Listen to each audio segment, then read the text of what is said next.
what was inside this 480 feet above the ground and 4,500 years old pyramid, which researchers sent inside a robotic camera just to see pyramid. At one place, the robotic camera stopped because now there was a stone slab in front of it. Researchers believed that there is some secret behind this slab that has been buried for the past 4,500 years. He wanted to know this secret at any cost, so he put a drill machine in front of the robot, which made a fine hole in the slab of that stone. Now a camera was sent inside this hole, which saw a scene across the slab that no one had seen in the last 4,500 years.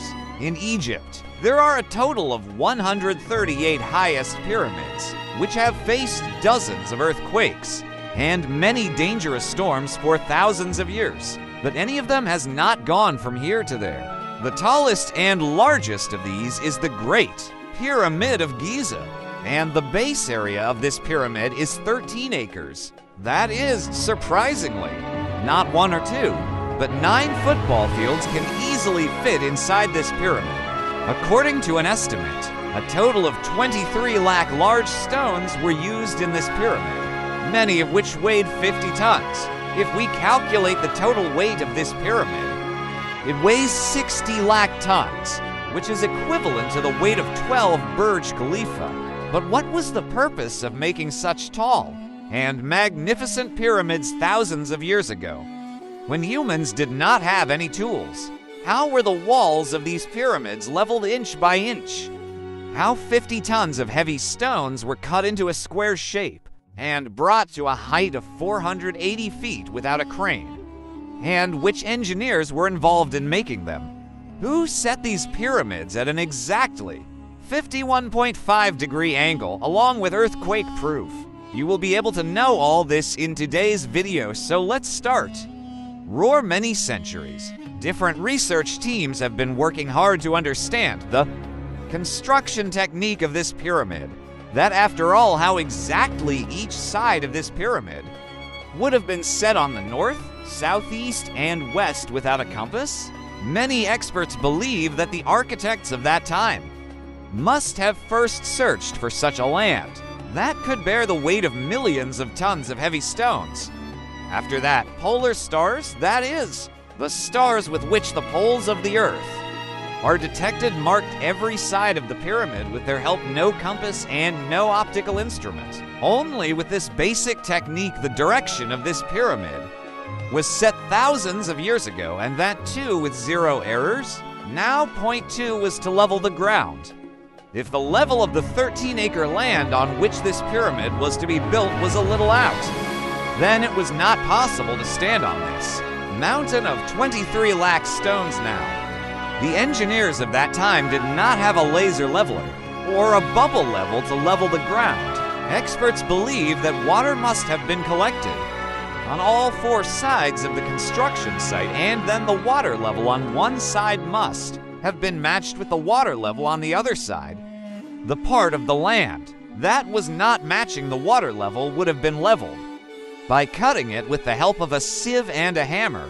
Many experts believe that the ancient Egyptians also used this simple tool, which has a stone tied to a rope at the center of wood on both sides if the stone touches the ground, and its rope is coming to the center line. It means that the ground in the middle is perfectly leveled. Point 3 now. The directions were set on the pyramid construction site.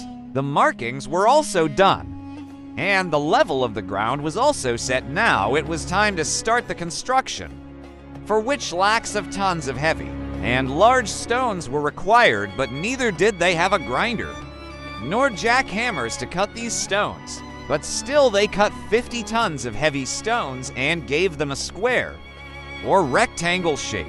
But with whose help? Yes, it was just a tool with which the stones were cut.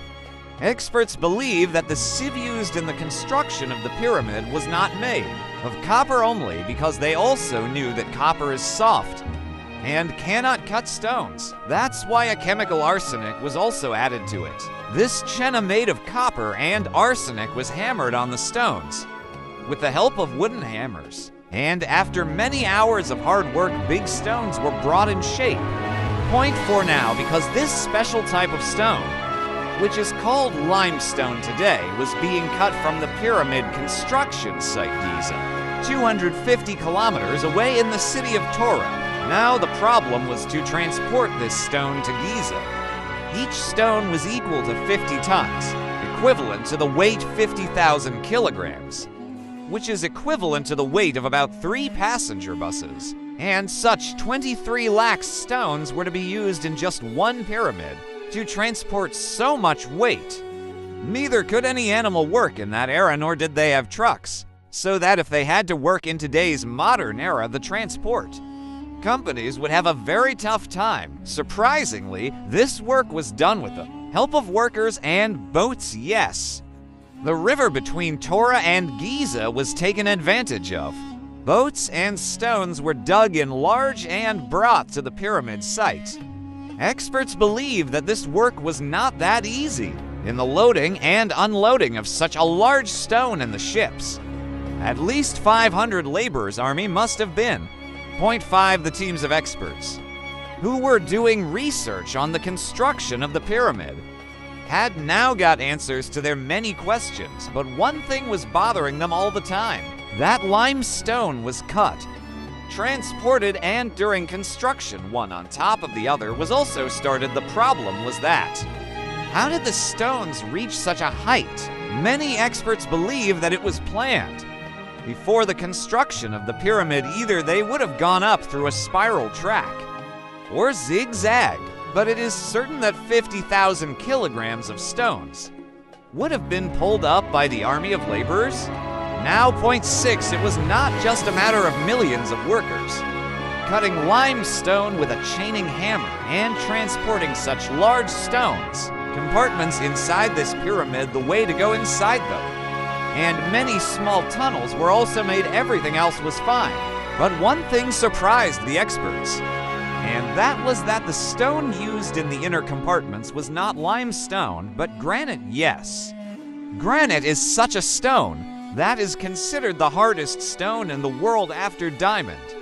Even in today's modern era, granite cannot be cut without the help of big grinders. Many archaeological experts from all over the world were also made to visit the pyramid, but no one got a clue about how the Egyptians cut such a hard stone like granite so cleanly 4,500 years ago. Finally, after many years, the experts also solved this mystery. The Egyptians cut the granite with such cleanliness that it had no teeth at all.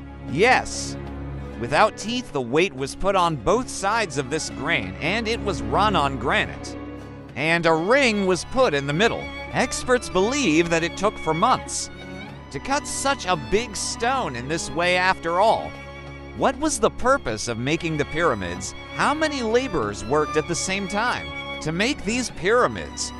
And when the robotic camera dug a hole in the stone slab inside the pyramid, what was seen inside it that no one had seen for the last 4,500 years? All this and more you will know in part 2 of this video.